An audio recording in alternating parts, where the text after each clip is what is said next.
El día que quise celebrar mi ascenso, descubrí que ya no tenía con quién celebrarlo. Aquel lunes comenzó con una sensación rara, como cuando el cuerpo sabe algo que la mente todavía no ha procesado. No era ansiedad ni nerviosismo. Era algo más parecido a la calma previa a una gran noticia. Un presentimiento silencioso que me acompañó desde el momento en que me levanté de la cama, incluso antes de que sonara el despertador. La rutina era la de siempre: ducharme, preparar café, salir sin hacer ruido para no despertar a Sofía. Ella solía dormir profundamente hasta que su alarma sonaba 2 horas después. Pero esa mañana, cuando pasé frente a la puerta del cuarto, noté que estaba entrecerrada y que la luz del baño estaba encendida. Por un segundo pensé en entrar a despedirme, pero lo dejé pasar. No quería interrumpirla. Me dije que cuando volviera, habría tiempo. El tráfico estaba más liviano de lo habitual. Eso me permitió llegar temprano a la oficina, y eso era importante, porque el viernes anterior mi jefe me había enviado un mensaje corto, directo: ¿puedes venir el lunes un poco antes? Necesito hablar contigo en privado. Era el tipo de mensaje que uno no sabe si temer o celebrar. Pero esta vez, mi intuición me decía que iba a hacer lo segundo. Hacía meses que venía empujando discretamente el tema del ascenso. No con súplicas, ni con exigencias. Pero sí con hechos. Con horas extra. Con iniciativas propias. Con trabajo que muchas veces iba más allá de lo que me correspondía. Durante los últimos 2 años, había tomado responsabilidades que claramente pertenecían a un cargo superior al mío, y aunque mis superiores lo reconocían en voz baja, el reconocimiento formal nunca llegaba.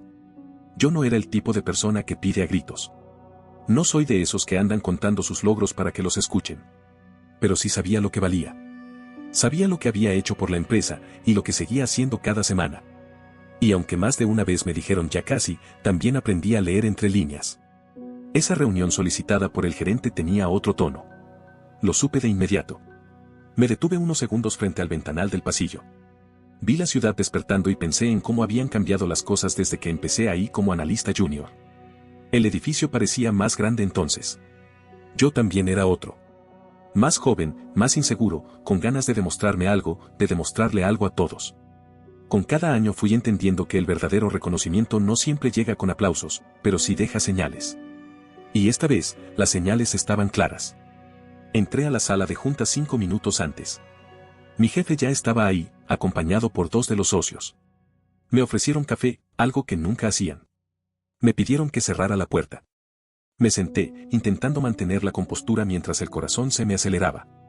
No se extendieron demasiado. Me dijeron que el comité había decidido darme el ascenso.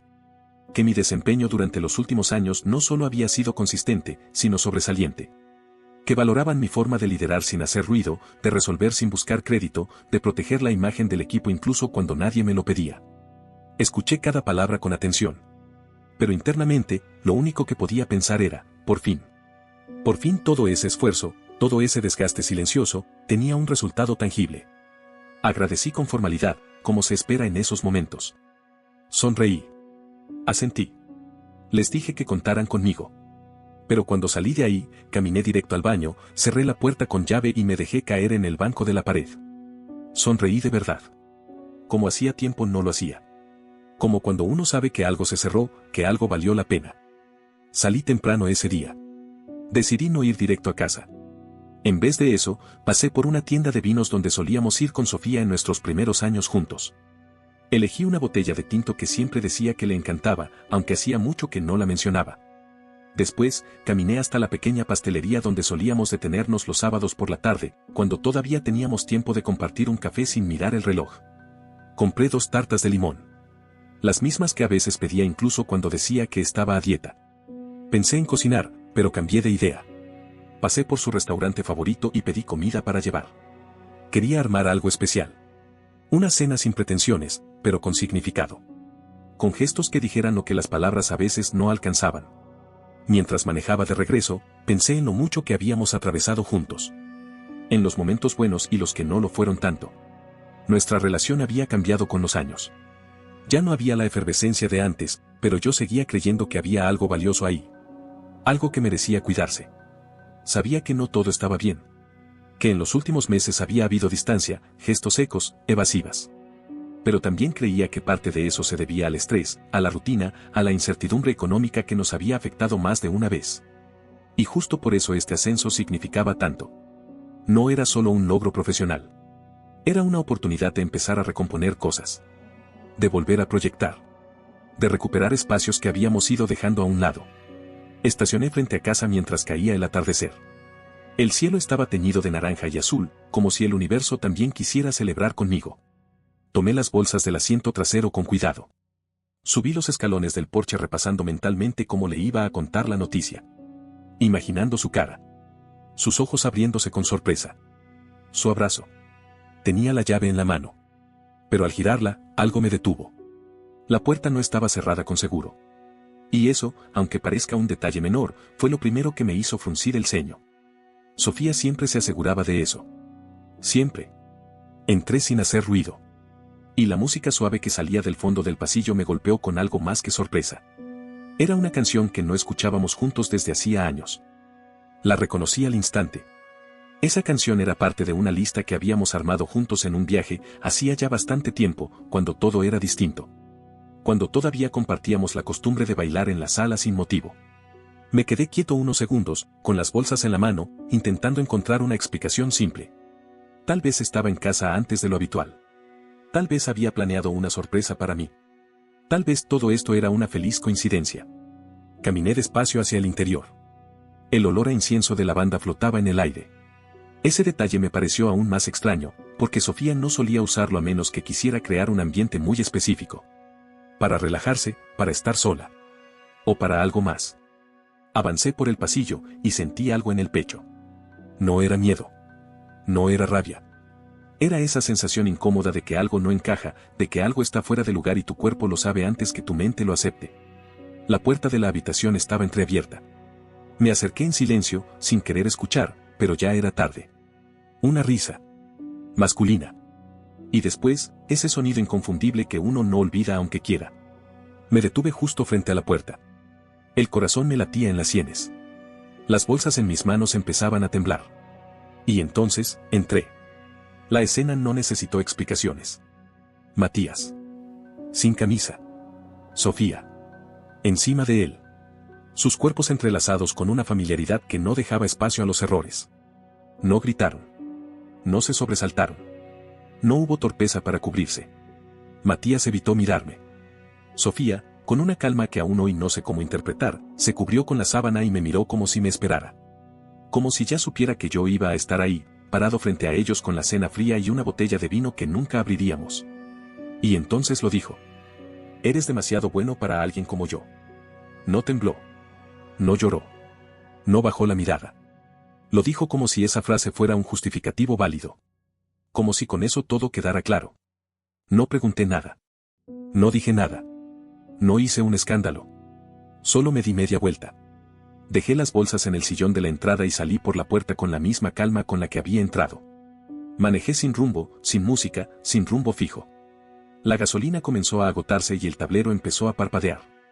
Me detuve en un terreno baldío a las afueras de la ciudad. Apagué el motor. Me quedé ahí. En silencio. Con la respiración contenida. Repasando en mi mente todo lo que había imaginado para esa noche. Todo lo que había preparado con cuidado. Todo lo que Sofía acababa de deshacer con una sola frase. No podía llorar. No en ese momento. No porque no doliera, sino porque el cuerpo todavía estaba procesando el golpe. Como cuando uno cae y aún no siente el dolor, solo el entumecimiento. Me quedé ahí por horas. No sé cuántas. No sé si amaneció mientras seguía sentado al volante o si simplemente el tiempo dejó de tener forma para mí. Esa noche no volví a casa. Tampoco al día siguiente. Dormí en el carro. 3 noches seguidas. Me despertaba con el cuello entumido y el cuerpo pesado. Comía lo justo. Encendía el celular solo para revisar correos del trabajo. Respondía como si nada hubiera pasado. Como si todavía fuera ese tipo comprometido con su ascenso, con su equipo, con su vida ordenada. El cuarto día, cuando ya no podía seguir fingiendo ante mí mismo que estaba sobreviviendo, busqué un motel discreto en las afueras. Uno de esos que no hacen preguntas y que huelen a humedad vieja y cigarro rancio. Pagué por una semana, en efectivo. Entré al cuarto, cerré la puerta, y por primera vez me permití romperme. No fue un llanto escandaloso. Fue ese tipo de dolor que se cuela por los huesos, que no necesita palabras, que te deja tirado mirando el techo con el estómago hecho un nudo. Durante los días siguientes, repasé cada detalle de los últimos meses. Las señales que ignoré. Las excusas que no quise ver. Las veces que me decía que Sofía estaba distante por el trabajo, por el estrés, por mí. Y sin embargo, ahora todo parecía tan evidente. Las críticas camufladas en forma de consejo. Las veces que evitaba mis abrazos. Los silencios durante la cena. Las miradas a su celular cuando pensaba que no la veía. Yo había estado ahí. Entero. Creyendo que el amor podía sostenernos. Y ella ya no estaba. O peor, estaba con otro. En mi cama. En mi casa. Con mi amigo. Cuando el dolor empezó a volverse rabia, supe que tenía que hacer algo. No para vengarme. No por despecho. Sino porque entendí que si no tomaba control, me iba a perder a mí mismo. Ya no podía seguir siendo el hombre que aguantaba todo por amor. Esa versión de mí había muerto en el pasillo de nuestra casa. Ahora tenía que nacer otra. Y el primer paso era asegurarme de que nadie volviera a tener el poder de destruirme sin consecuencias. No volví a casa por varios días más. El motel se convirtió en un refugio triste, pero necesario. Me despertaba cada mañana con el mismo pensamiento: no puedo permitir que esto me hunda. Y sin embargo, el cuerpo seguía arrastrando el peso de una traición que no había terminado de digerir. Revisaba el celular solo por obligación, contestaba correos del trabajo con respuestas mecánicas, me obligaba a cumplir con lo mínimo indispensable para que nadie sospechara nada. Sabía que no podía mantenerme escondido para siempre. Que tarde o temprano debía volver. Pero cuando lo hice, no fue para enfrentarla. Fue para prepararme. Elegí un lunes por la mañana, justo cuando sabía que Sofía estaría trabajando. Tenía el turno completo en el restaurante donde hacía de encargada, así que disponía de varias horas a solas en la casa. Entré con mis llaves. Todo seguía exactamente como lo había dejado, incluso el vino sin abrir seguía sobre la mesa del recibidor, como un mal chiste congelado en el tiempo.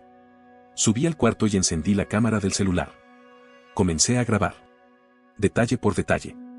Cada habitación. Cada mueble. Cada electrodoméstico. No lo hacía por nostalgia. Lo hacía por precaución. Sabía que esto terminaría en un proceso legal y necesitaba pruebas. Evidencia de lo que era mío, de lo que yo había comprado, de lo que estaba a mi nombre. Guardé recibos, copias de facturas, garantías. Todo. Desde la remodelación del baño hasta la cafetera que ella tanto defendía como si fuera un trofeo personal, pero que yo había pagado con mi tarjeta. Había algo metódico en ese gesto, casi terapéutico. Como si cada hoja archivada fuera también una forma de recuperar el control. Busqué en el armario un viejo celular suyo, ese que había dejado de usar cuando se compró el nuevo. También su tablet. Los metí en una bolsa con cierre hermético y los guardé en la maleta junto con otros dispositivos electrónicos. No por morbo. No para espiarla por mi cuenta. Lo hacía porque había tomado una decisión: iba a contratar a alguien que se encargara de conseguir pruebas formales. Me puse en contacto con un investigador privado. Me lo recomendó un compañero de la oficina que había pasado por algo parecido años atrás. Me dijo que era discreto, profesional, eficiente. Nos reunimos en una cafetería al norte de la ciudad. Le conté lo esencial. Sin adornos. Sin exageraciones. Le dije que no buscaba una escena de película. Buscaba fechas. Ubicaciones. Conversaciones. Evidencia concreta de una relación sostenida, no de un error aislado. Le entregué los dispositivos. También le pasé los horarios laborales de Sofía, los lugares que solía frecuentar, el nombre de Matías y las direcciones vinculadas a ambos. Le pedí meticulosidad. Le dije que no tenía interés en humillar a nadie, pero que no iba a enfrentar un divorcio desarmado. No después de todo lo que había visto. Pasaron 5 días hasta que me envió el primer informe. Un archivo PDF con capturas extraídas del iPad y del celular. Conversaciones entre ellos. Mensajes cargados de desprecio. Palabras que no me costaba leer por el contenido, sino por el tono. Un tono de burla. De superioridad. Como si yo fuera una carga, una sombra, un estorbo del que aún no sabían cómo librarse. Había frases que se me quedaron grabadas. No sé cómo aguantarlo sin vomitar, escribía ella. Cuando se entere, ya será tarde. O la peor, lo miro y siento pena. Ese tipo de cosas no se olvidan. En sus mensajes también hablaban de mudarse a otra ciudad. De comenzar desde cero. De lo fácil que sería si yo simplemente desaparecía del panorama. Pero mientras ellos hablaban de proyectos, lo hacían desde la seguridad de una casa que yo pagaba, comiendo en una cocina equipada con mi sueldo, usando mis cosas, durmiendo en una cama que yo había armado pieza por pieza. Fue ahí cuando supe que no bastaba con terminar la relación. No bastaba con irme. Tenía que protegerme. Tenía que dejar constancia de que no estaba dispuesto a ser el tonto funcional de su historia. El sábado siguiente firmé contrato con un abogado de familia. Gracias a mi nuevo puesto en la empresa, tenía acceso a una red legal con asesoría personalizada. Le entregué las pruebas, le conté los detalles, y su respuesta fue clara: tenía un caso sólido. En nuestro estado, el adulterio puede tener consecuencias directas en la división de bienes y pensiones si se presenta con la documentación adecuada. Así que ese fue el primer paso: congelar las cuentas conjuntas, restringir el acceso a tarjetas adicionales, proteger mis activos antes de que Sofía sospechara algo. El trámite fue rápido. Para cuando ella recibió la notificación oficial, ya no podía mover ni un centavo sin mi autorización. Me aseguré de que el automóvil principal estuviera legalmente registrado solo a mi nombre. Cancelé la tarjeta de crédito secundaria que había dejado a su disposición por comodidad. Comodidad que ya no merecía.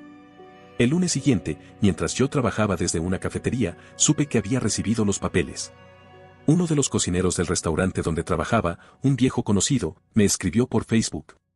Me dijo que la había visto salir a media jornada, pálida, con el teléfono en la mano y cara de quien no sabía si llorar o gritar. No respondí. No por desprecio, sino porque ya no tenía nada que decirle. Lo que había comenzado como una herida abierta, se estaba transformando en otra cosa. No en venganza, sino en claridad. Ahora lo sabía, no me dolía solo la traición. Me dolía haber confiado tanto. Me dolía haber construido una vida alrededor de alguien que, por dentro, ya me había dejado de lado hacía mucho. Pero eso también significaba que no tenía que esperar su arrepentimiento para empezar a rehacerme. Ya no necesitaba su versión de los hechos. Ya no necesitaba nada de ella. No me tembló la mano cuando di el siguiente paso. Hice cambiar todas las cerraduras de la casa, incluso las interiores. No lo hice por paranoia, sino por prevención. No quería correr el riesgo de que Sofía entrara sin aviso, hiciera un escándalo o intentara armar una versión paralela de lo que estaba ocurriendo. Ya no podía dar lugar a improvisaciones emocionales. Esto no era una pelea de pareja. Era una reestructuración total de mi vida. Metí todas sus cosas en 3 maletas grandes: ropa, zapatos, artículos personales. No me tomé el tiempo de separarlas con cariño, pero tampoco fui cruel. Simplemente clasifiqué lo que era suyo y lo dejé en el porche cubierto con una lona. Sobre una de las maletas, una nota breve: lo que es tuyo está aquí. Lo demás no lo es. Después, hablé con mi abogado para enviarle el aviso formal de desalojo. Junto a la notificación adjuntamos copias del título de propiedad de la casa, que desde el inicio estuvo a mi nombre. Cuando la compramos, Sofía todavía no trabajaba de forma estable, y por comodidad, y porque creía que nunca sería necesario discutirlo, la dejamos únicamente bajo mi titularidad. Esa decisión, que entonces no parecía importante, hoy me protegía. No era un gesto de humillación. No me interesaba dejarla mal. Pero si ella había pensado que mi bondad era sinónimo de pasividad, necesitaba entender que también sabía poner límites. Límites claros. El día que vino por sus cosas, se quedó un largo rato parada frente a la puerta. No tocó el timbre. Tampoco llamó. Solo permaneció ahí, con el celular en la mano, como esperando que saliera, que abriera una rendija para discutir, para reclamar. Yo la observaba desde una de las cámaras de seguridad conectadas al celular. Ni siquiera me acerqué. No tenía sentido. La vi revisar cada maleta con detenimiento. La forma en que lo hacía me pareció extraña, como si buscara algo más que ropa, como si esperara encontrar pruebas de algo, o tal vez quería confirmar que me había dolido. Que me había afectado. Luego se sentó en el borde del porche. Habló por teléfono durante más de 20 minutos. No pude oír lo que decía, pero por los gestos supe que estaba molesta. Cuando finalmente se fue, recogió las maletas como pudo, se las llevó en el baúl de un Uber y el porche quedó vacío. Y con eso, también una parte de mi historia. Lo más inesperado fue lo que pasó con Matías.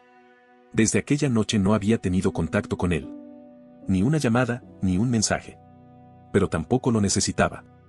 Lo último que supe de él fue a través de mi abogado, quien le hizo llegar una segunda notificación legal. En ella se le informaba que sería incluido como corresponsable en la demanda civil por daños morales y perjuicios financieros. Un recurso legal válido en nuestro estado cuando se demuestra que un tercero tuvo participación activa en una relación extramarital que causó perjuicios comprobables. La notificación no era una amenaza. Era un procedimiento legítimo. Yo tenía pruebas suficientes: el uso indebido de mis pertenencias, el ingreso reiterado a mi domicilio, los mensajes donde se burlaban de mí, los gastos compartidos en restaurantes y hoteles, pagados desde mi cuenta mientras yo creía que ella estaba en turnos dobles. A los pocos días, Matías desapareció de redes. Cerró su cuenta de Instagram, Bajó su perfil de Facebook, dejó de asistir a las noches de micrófono abierto en el bar donde solía tocar guitarra. Me lo contaron conocidos en común. El investigador privado también me confirmó que después de recibir la notificación, había tenido una discusión muy fuerte con Sofía, y que desde entonces no se habían vuelto a ver. Era curioso. El mismo tipo que entraba a mi casa como si fuera parte del inventario, ahora se escondía ante la posibilidad de enfrentar las consecuencias de sus actos. No porque yo fuera agresivo. No porque buscara venganza. Sino porque sabía exactamente cómo proceder, y eso era lo que más los inquietaba. Ya no era el esposo traicionado que sufre en silencio. Era alguien que sabía cómo mover sus piezas. Mientras ellos lidiaban con sus decisiones, yo seguía avanzando. El trabajo se había convertido en un ancla. Cada día, mi equipo confiaba más en mí. Me respetaban, me escuchaban, incluso buscaban mi consejo. Empezaba a sentirme como una figura clave, no solo por el cargo, sino por la forma en que gestionaba los desafíos. Sin drama. Con serenidad. Por las noches, volvía a casa, me servía una copa de vino, de la misma botella que nunca se abrió aquella noche, y me sentaba a ver el salón vacío. Ya sin su voz, sin sus pasos, sin la tensión que se acumulaba cuando intentaba tener una conversación y ella la esquivaba con evasivas o comentarios hirientes disfrazados de ironía. El silencio dejó de ser una tortura. Se volvió paz. Esa fue mi forma de empezar a reconstruirme. No desde la revancha, sino desde la precisión. Desde la estrategia. Sin estridencias. Sin escenas. Solo acciones concretas. El abogado y yo comenzamos a armar el inventario completo de bienes. Quería que todo estuviera en orden. No buscaba pelear por más de lo justo, pero tampoco iba a dejar cabos sueltos. Sofía, por su parte, intentó comunicarse 2 veces. Primero por mensaje, después por correo. El contenido era vago. ¿De verdad vas a dejar todo así?, decía el primero. El segundo era un tenemos que hablar. Ninguno recibió respuesta. No porque me creyera superior, sino porque ya no tenía sentido seguir dialogando con alguien que cruzó una línea tan consciente, tan clara, y luego usó el silencio como excusa para justificarse. Una tarde, recibí un nuevo mensaje. Solo una frase: ¿de verdad me vas a dejar sin nada? Copié y pegué la misma frase que me dijo aquella noche: eres demasiado bueno para alguien como yo. Tardó menos de 1 minuto en bloquearme. Y supe que eso, sin decir más, le dolió más de lo que imaginaba. Después de ese último mensaje, no volvimos a tener contacto directo. Y la verdad, no lo necesitaba. La última parte del proceso ya estaba en marcha, y no incluía espacio para explicaciones ni disculpas tardías. Lo que quedaba por resolver era netamente legal, y cada pieza se estaba acomodando sin que yo tuviera que mover un dedo más de lo necesario. Vendí la casa 1 mes después. Tomé la decisión durante una de esas noches tranquilas en las que me sentaba frente a la ventana con la copa en la mano, mirando el cielo sin pensar en nada concreto. Me di cuenta de que, aunque el lugar ya no dolía, tampoco me representaba. Era una estructura construida sobre una historia que yo ya no quería habitar. La puse en el mercado con el respaldo de una buena tasadora y un agente recomendado por un colega del trabajo. Todo fue rápido. Con mi nuevo salario y el ascenso consolidado, pude cubrir la hipoteca pendiente y dejar el lugar listo para la venta sin trabas. En 2 semanas, ya tenía una oferta firme. Cerramos trato en menos de 1 mes. Fue justo después de recibir el aviso de tasación que Sofía intentó contactarme por última vez. No con un reclamo directo, sino con ese tipo de frases que parecen más bien manipulaciones disfrazadas de nostalgia. Así de fácil me vas a borrar, decía el mensaje. No respondí. Decidí donar su piano, ese que le regalé en nuestro 4º aniversario, a una fundación que organiza eventos para mujeres víctimas de violencia. Me parecía apropiado. No porque Sofía fuera una de ellas, sino porque sabía que ese objeto, que ella consideraba una extensión de su identidad, podía tener un mejor destino que quedarse acumulando polvo en alguna bodega. No dejé notas. No firmé la donación con mi nombre. Solo lo entregué, y me fui. Por esos días, también terminé de mudarme. La empresa me ofreció liderar una nueva unidad estratégica en Denver, y aunque al principio dudé, entendí que era el paso que necesitaba. No una fuga, sino una transición real. Un cambio de aire. De geografía y de narrativa. Busqué el nuevo apartamento con la misma calma con la que había tomado todas mis decisiones desde que salí por esa puerta la noche de la traición. No quería algo ostentoso. Solo necesitaba un espacio que hablara de mí. Luz natural, techos altos, silencio por las noches, y un rincón donde escribir o simplemente pensar sin interrupciones. La primera noche en ese lugar fue extrañamente serena. No había cajas sin desempacar. No había recuerdos adheridos a las paredes. Solo yo.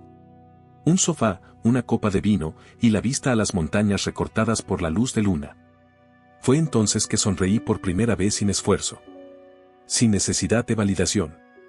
Sin ese nudo invisible que me había acompañado por tanto tiempo. Y ahí entendí que no necesitaba una nueva pareja, ni una revancha amorosa, ni alguien que me hiciera olvidar. Lo que necesitaba era esto. Estar solo, en paz. Estar conmigo, sin ruido. El juicio por daños emocionales siguió su curso. Sabía que ni Matías ni Sofía tenían cómo pagar una indemnización significativa, pero no retiré la demanda.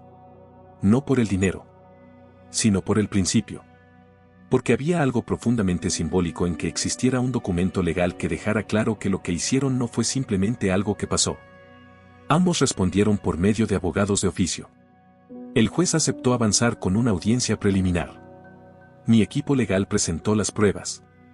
Fotos, transcripciones de mensajes, registros financieros, impacto emocional y laboral documentado en los primeros meses tras la ruptura.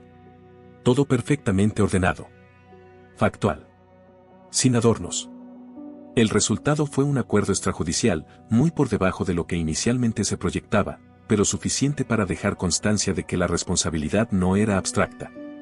Tenía consecuencias. Debían pagar una suma mensual durante 2 años. No por castigo, sino como recordatorio. El día que se firmó ese acuerdo, me senté en mi nuevo estudio y pegué en la pared una pequeña pintura que había comprado en una galería local. Era una imagen abstracta, tonos grises, azules y una línea dorada que atravesaba una grieta en el centro. Me recordó a esa técnica japonesa, el kintsugi. La filosofía de no esconder las heridas, sino hacerlas visibles, hermosas, parte de la historia. Esa imagen resumía todo. Unos meses después, recibí un correo de Sofía.